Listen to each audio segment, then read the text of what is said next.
Benim sevgilim yaraşıklı zabittir. O hem yiğit hem cesur bir insandır. Onun işi hem şerefli hem çetindir. Benim sevgilim çok yiğit zabittir.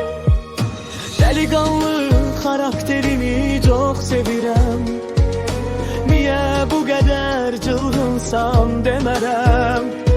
Olsun koy delikanlı hemişe deyirəm. Benim sevgilim çok yiğit zabittir. Çok sevirəm onun ala gözlerini, kuvvetli kollarını, ellerini. Pehlevana benzer iri cüssesini. Benim sevgilim çok yiğit zabittir.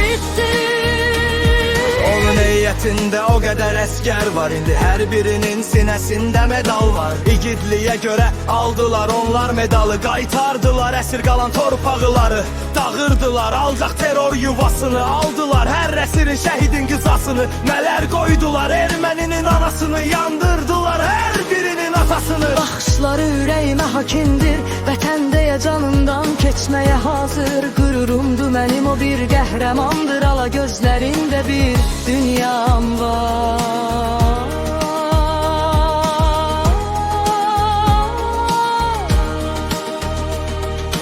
Güzel kızlar çoxdu mənim vətənimdə. İgid zabit var her birinin ürəyində. Dua edirlər hər birisi axşam səhər. Salamat gəlsin sevgili igid zabitlər. Gözəl qızlar çoxdur mənim vətənimdə. İgid zabit var hər birinin ürəyində.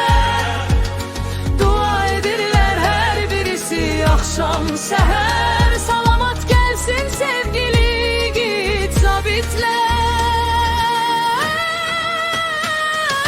Çox sevirəm onun ala gözlərini, qüvvətli qollarını, əllərini. Pəhlevana bənzər iri cüssəsini. Benim sevgilim çok yiğit